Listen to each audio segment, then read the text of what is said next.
look in my logbook here from when I was flying active duty. I can go look at March 8th, 1999, and I see I flew aircraft number 159619, this exact aircraft right here.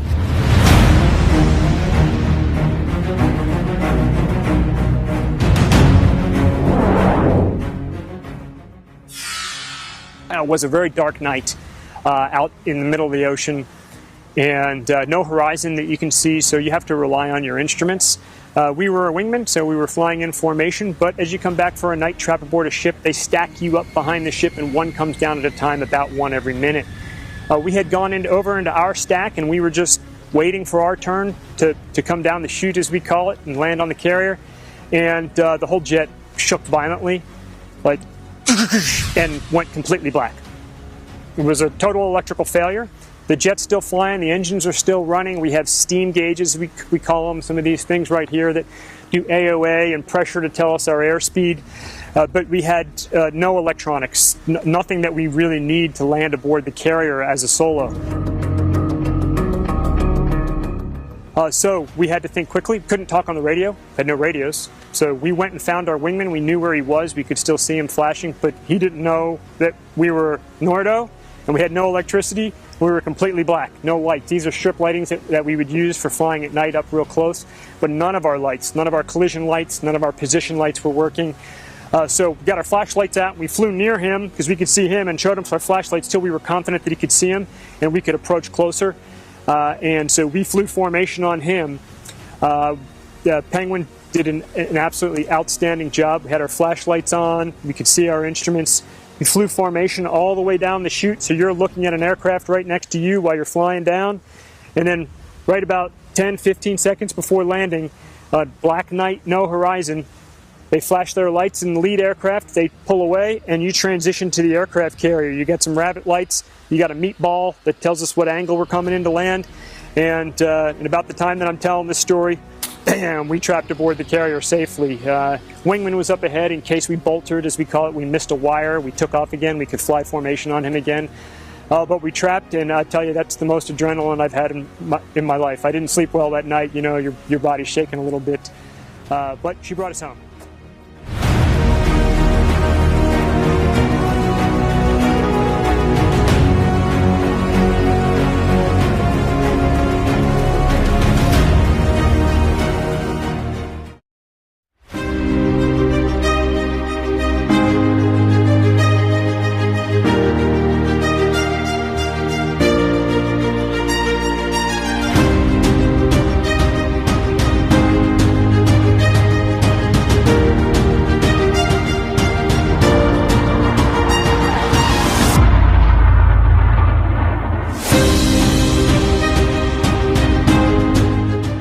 My name is Graham Stapleton, call sign Bones.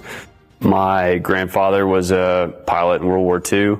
My father was a naval aviator. My grandfather on my dad's side was an air crewman in a B-17 in the Korean War. So the military is a little bit of a family deal. Top Gun was born from an unacceptable kill-to-loss ratio in the Vietnam War. We had a kill-to-loss ratio of 2-to-1, meaning that for every 2 kills that we scored, one of our own friendly aircraft was shot down. When the first graduates came back to the Vietnam War, that kill-to-loss ratio went from 2-to-1 up to 12-to-1, and it helped turn the tide in the air wars. I think Hollywood has done a number on what people think that Top Gun is all about. I think everybody here is very invested in teaching to make sure that we can win in combat. To me, that is the most important thing, that all of the instructors that I work with, they are less concerned with the glam and everything and more concerned with how can I be the best teacher that I can to ensure that this person that I'm training for 13 weeks, I have 13 weeks of time to train them. How can I make them as lethal as possible so that they can win in combat when the time comes? That is what having the patch means to me, is that you are a gifted instructor and you can teach people that come through these halls so that they can be a force multiplier when they go back to the fleet. So we're teaching the teachers who then go out, teach everybody how to be better at tactically executing aerial combat or air-to-surface employments. By creating somebody who is very talented and who also can teach very well, that person can then leave the course after having learned all that information and go out and teach other people and make the entire fleet better. So you never know who's going to be called upon to take that shot. You need people that are focused on warfighting and teaching everyone so that the entire level of the fleet gets raised so that we can win.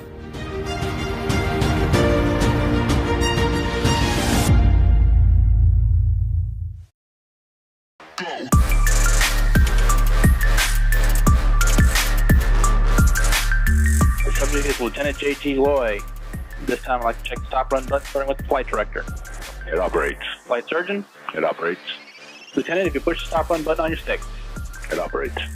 Okay, the flight deck is manned and ready.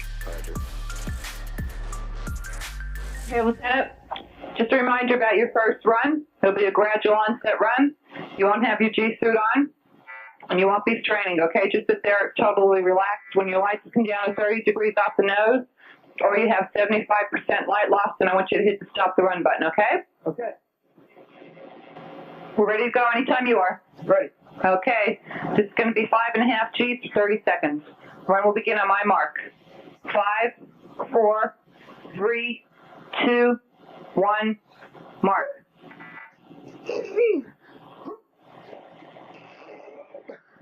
Okay, hold it for 3 seconds. 1, 2, 3. Okay, you're on top. Look off, look for some light loss.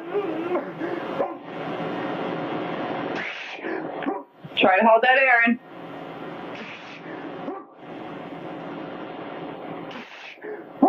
Slack off and look for the light loss.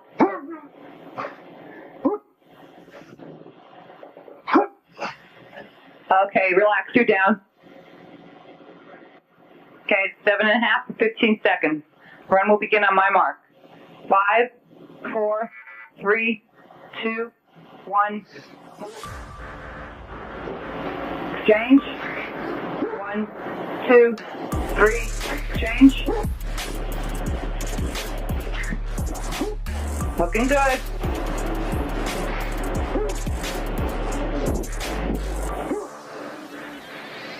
Okay, keep training and relax. Good job.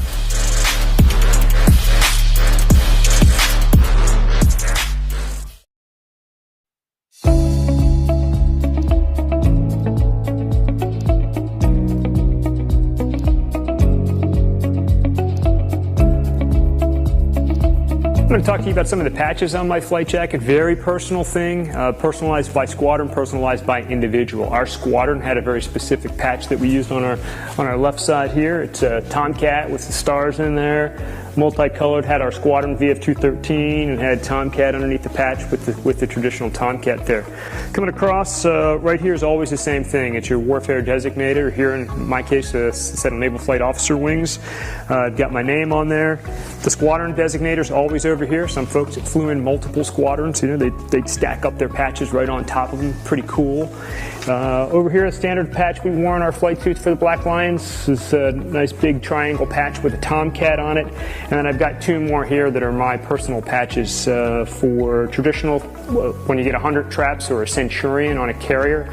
You get a patch. And so I have 100 traps on the Kitty Hawk for my first cruise, and I got 100 traps on the Carl Vinson for my second cruise. All right, so you see them talking in the movies with their mask off. It's not going to work. So you're looking at a mask that I flew for all my flight hours I used. It's got a microphone right on the inside as oxygen comes through the tube. It's connected to the jet. Also has the electronics for communicating through there. So if this thing's just hanging out, it's very loud in the Tomcat, it wouldn't work. So if you did have it hanging off on one side, you'd just push it up with your elbow, stick it over your face, make your radio call, and then let it hang back down. Little B-roll action while I'm talking here. So this is nice big cutout here for visibility. So if you're looking for somebody, you're looking out, you get very good visibility everywhere on here. You know, like I said, if it gets sunny, you put it down. If it's not, you can put it up. All right, after a great flight dogfighting, tearing into somebody, training, flying fast, pulling G's, having a great time, you get back to the paraloft, you got to get everything off.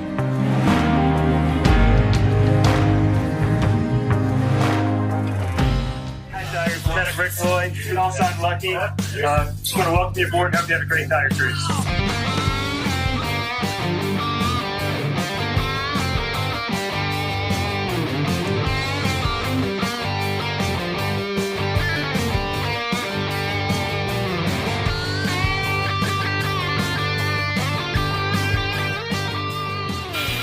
Go black hot.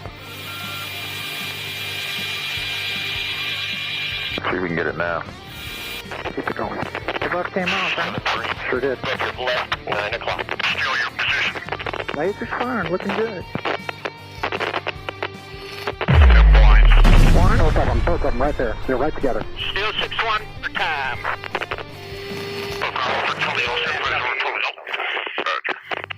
Woo, baby!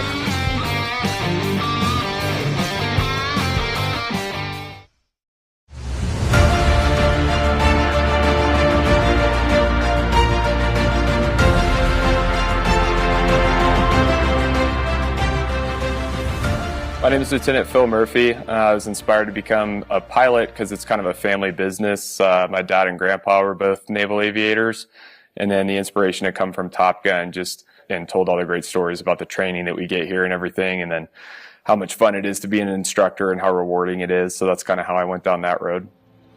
In terms of graduating students that meet the bar here to earn the Top Gun patch, all of the instructors work to an extreme level on a day-to-day basis to make sure that all of our students will graduate at the appropriate level. So it takes a ton of work from every single instructor on staff in order to ensure that every single student graduates at that bar. Brotherhood, camaraderie, teamwork, all things we're very familiar with here. So Top Gun, since it was founded in 1969, has been an organization led by junior officers.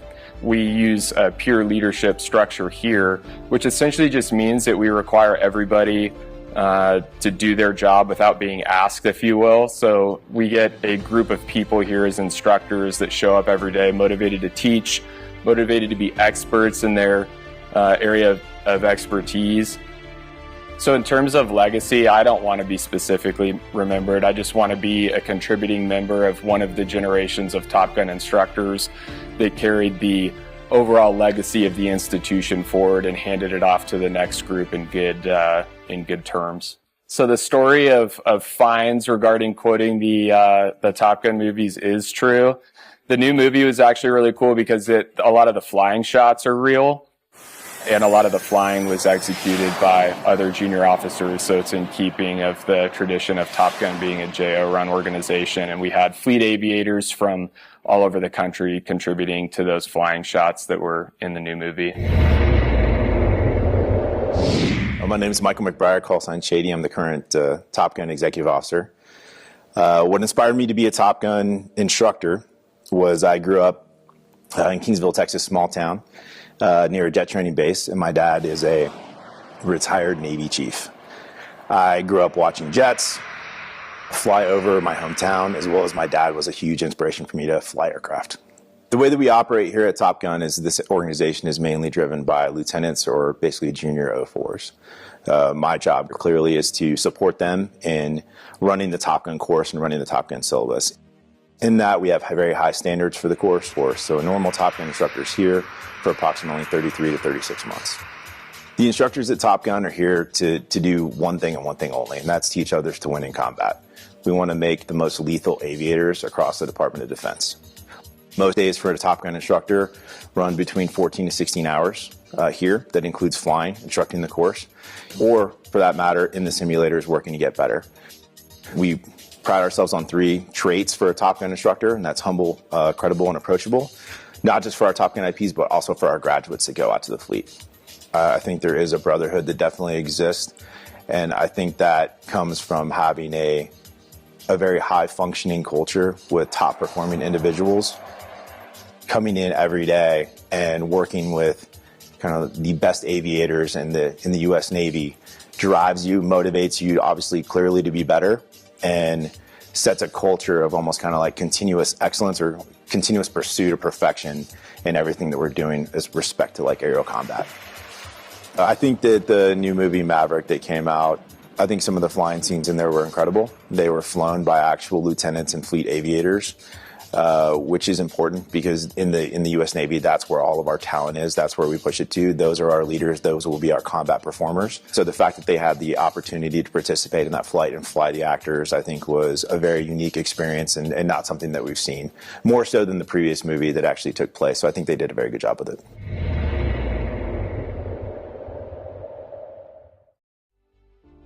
Something that some folks don't often acknowledge or talk about is the tremendous sacrifice, the strain on families, on the sailors, men and women that deploy to serve as serving in the military of the United States. It varies across all of the services, and for the Navy, from my perspective, it was very challenging.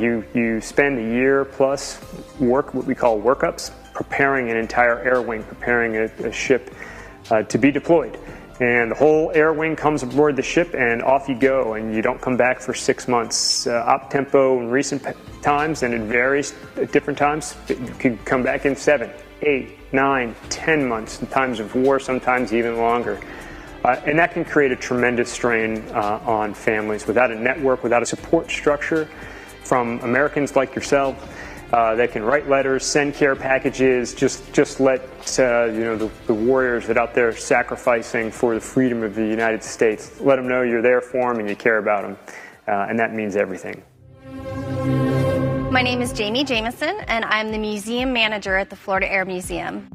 So I grew up, I'm a military brat. My dad was in the Navy, so some of my earliest memories are watching movies like Top Gun and going, oh, there's Dad. There's Dad. Every character was Dad. And then going out to the runways at North Island in San Diego and watching the aircraft take off and land and waving at the pilots. So the sound of the aircraft, even it's kind of funny, the smell of the oil, all of that brings back memories of my childhood and just makes it feel like home when I'm here. I've been with the Florida Air Museum for about 3 years. I started in September of 2017. The museum itself is made up of a collection of assets. They're either artifacts that belong to people or individuals, but really help to tell the story of aviation in the state of Florida. I love having student groups in here. We talk about a pilot named Ruth Elder, and she was a female pilot from Lakeland that tried to make the first transatlantic crossing before even Amelia Earhart does. So it's really fascinating to kind of weave into those stories that aren't really well known, but that emphasize the role of aviation in the state of Florida. So my favorite plane on property, oh, that's like asking who my favorite child is, but my favorite plane that I kind of come to time and time again is Loving's Love. It's a great little aircraft. It is a replica of an original design by Neil Loving, and Neil Loving was a pilot who had lost the use of his legs in a tragic glider accident, and he specifically designed this aircraft so that he could fly it with his limited leg use. What's really cool about the story is that this replica is actually built by an SR-71 pilot. His favorite thing was this story about this little racing airplane that Neil Loving built, and he loved it so much that he built his own replica. He actually flew it to visit Mr. Loving and show him, I was so inspired by you, here's what I built. So one of the great things about the Florida Air Museum is we have our own on-site restoration building. The Bueller Restoration Building works on the aircraft that you'll see on display in the museum, as well as some of our flying assets, meaning aircraft that we can take flying individually. Really interesting project that they're working on right now is called the Spirit of Lakeland.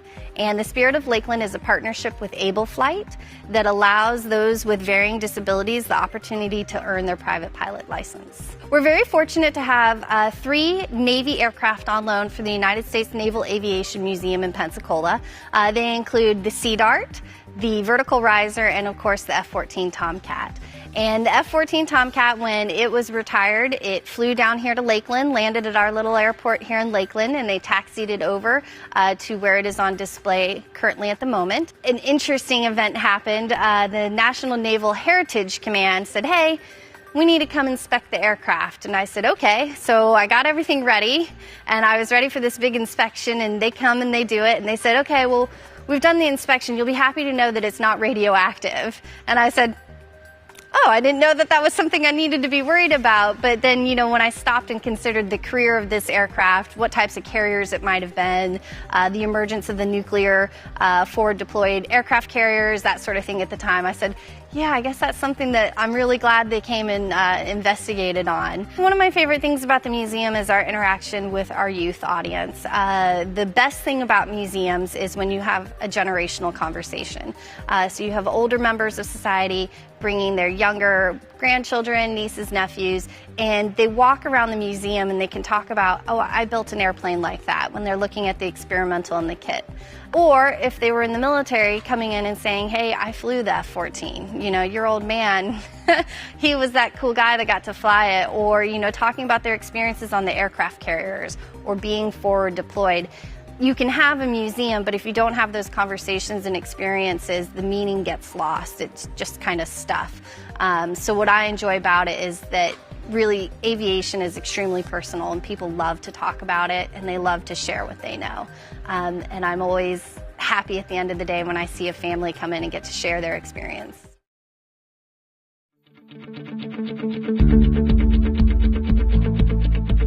One of the nicknames they gave the Tomcat over the years was the turkey. Because it's got these big wings, swings out, it kind of looks like a turkey flying down low. So if Tomcat's a turkey, as is affectionately known, these are its turkey feathers. So this is the exhaust section of the engine, and this exhaust area can close and open as a function of whatever the throttle setting is. So when you're subsonic and you don't have the afterburners going, these things will be closed up in a nice tight circle here to continue to accelerate that airflow outside of the back end here. And this whole big section back here in the engine that you're looking at, you know, from here halfway forward there is an afterburning section, pretty much throwing raw fuel into the back end, lighting it off, call it the afterburner or the blower, or light the cans as we like to say it. When we do that, these turkey feathers open up because as you light those cans, that airflow ignites and becomes supersonic. In order to accelerate supersonic airflow, we're actually going to do the opposite of what you'd think of as a nozzle like on your garden hose, and we're going to open up. And this opening, this larger area by about 10%, is going to accelerate the airflow out the back, giving you even more efficiency using the afterburners. Tail hook, it's sitting back here. This is what stops you every time. Got a tail hook right here. This guy sits up when you're flying around, but you'd put it down. You know, right now they've got it wired up for safety, but it would come all the way down. It's held down by some snubber pressure, and it's what grabs the wire when you're landing on the carrier. We also have a dump mast right here, and when we needed to, you needed to get down to max trap, or the maximum amount of weight you could have when you're trapping aboard the carrier, you'd have to dump some fuel sometimes, and so we could dump a lot of fuel out of this dump mast. Fortunately, in the Tomcat with its afterburners, we could burn gas faster than we could dump gas. So why would you use a dump when you can just burn it up and have some fun and go fast, which is what we normally do. I feel like I can fly this thing now. You've given me that adrenaline rush. It's a beautiful bird, and it's amazing that coming back and standing next to one after so many years. It just brings back so many fond memories. I'm glad we could share them. My name is Ed Young. I'm the Executive Director of the Aerospace Center for Excellence. The Aerospace Center for Excellence is the 20-acre campus on the south end of the Lakeland Linder International Airport, which includes the Florida Air Museum, the Central Florida Aerospace Academy, the Tom Davis Educational Center, the Piedmont Laboratory, the Bueller Aviation Restoration Center, and a fully functional 727 classroom. The Florida Air Museum is dedicated to aviation in Florida. It's actually been declared by the state of Florida to be the official aviation museum and education center. We try to collect artifacts that are related to Florida history. The Bueller Restoration Center is directly across the street from the Florida Air Museum. In April of last year, we received a giant box with hundreds of parts in it, and we are now constructing an aircraft. And that aircraft is being specifically designed to help people with disabilities, particularly paraplegics and quadriplegics, learn how to fly. The program that we're using, Able Flight, has put wings on over 100 pilots so far that have disabilities. The great thing about the program is that when you're in the air, you are simply a pilot. You are not a paraplegic, you're not a quadriplegic, you're a pilot. And the avionics are mounted into this and then mounted to a TV bracket. So basically what you can do is come up with your wheelchair, position yourself, put yourself in the aircraft, and then pull the avionics panel back across to you. There's also a bar right here that it's not back from the metal shop, but there's a bar right here that controls the rudders. That way, if you don't have use of your legs, you can still control the airplane. And then there's a center bar that controls the ailerons. So everyone who works in the Florida Air Museum has a different specialty or different interest. As it happens, I'm an aviation historian, and I love the ones that are tied deeply to history, including the Baby Laird, which was built in 1913 by Matty Laird, who became one of the most innovative individuals in terms of the golden age of aviation. He hired a few people that aviation people are familiar with: Clyde Cessna, Lloyd Stearman, and Walter Beach. The International Council of Airshow Performers has their Hall of Fame here. There are airshow planes. In fact, there's an airshow plane right above me, the Red Baron. I do love the Baby Laird. Matty Laird was absolutely essential in terms of Kansas aviation. Kansas is actually considered the air capital of the world because so many of the aircraft are still produced there. 85% of all of the general aviation fleet are still produced in Kansas. Well, Matty Laird, he was crazy if you think about it. He took parts off of a bicycle. He took a glider wing that he had, he put them together, and at the time, in 1913, he was earning $300 per flight, which is about 10 grand a day just to fly that thing. Katherine Johnson borrowed his next version of that, called the Bone Shaker, and she flew it in China and Japan and really convinced people in that part of the world that that was a legitimate way to travel. Air travel was going to be the next big thing. I do love that plane. I climb in it every time I get a chance. The other really super cool one, the Ford Flivver back there. So Ford really had this notion that they were going to create the Model T of airplanes, and they did a Ford reliability tour in 1926, 1927. They really thought that plane was gonna be parked in everybody's garage. The Pete and Pull, I love the Pete and Pull. So originally, when they built the Pete and Pulls, they used Model T engines, and the radiator would sit in front of you. So you had to land it by guess, by feel, by looking out the side of the plane because the engine was right directly in front of you. That plane flew in here, and all those awards that you see in front of that plane were awards that plane won because it was so cool. The design was so neat. And it was so true to the history. But that's a pretty amazing plane. The Florida Air Museum is a unique collection of specifically Florida items and then a little bit of militaria. So you have a chance to walk into the history of Florida, trace the roots of some great aviators from across the state, see some of the airplanes that really made a huge difference in terms of the development of aviation. The very first commercial flight, most people don't know, was a scheduled flight in Tampa Bay. It was a seaplane that flew from one side of the bay to the other. Florida has been incredibly important in terms of aviation because we have so many good days of the year to fly. The reason that the Space Center is here is because this is an awesome place for aviation type weather and aviation development. At the end of the day, he's used to going 750 plus miles per hour. And now we're going to take a little ride on your little SR-20.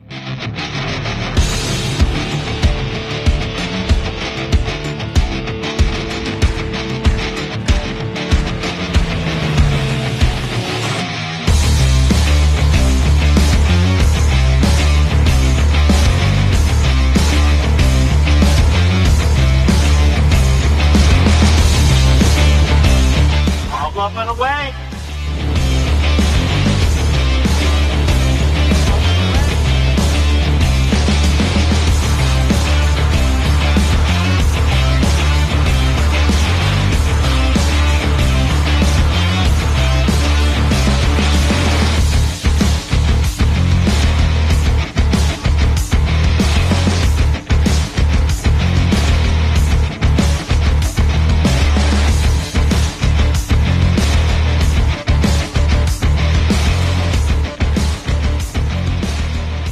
And the only reason I like riding, or I'm willing to ride, on a single-engine aircraft like Cirrus is because it has a parachute. Over 500 feet, right? Over 500 feet. See? I should be a pilot. He's ready to go. I'm qualified. You're qualified to make that thing happen if you had to. Lucky. We don't ever want to use that, though. That would be unlucky. I'd rather go in one of these, though. You're going to make that happen? We're going to try. F-35? No, that's single seat only. Oh, is it? F-18F. It's a two-seater. F-18F. Let's go. Thanks, bud. Right on. All right, let's go drink. Nah.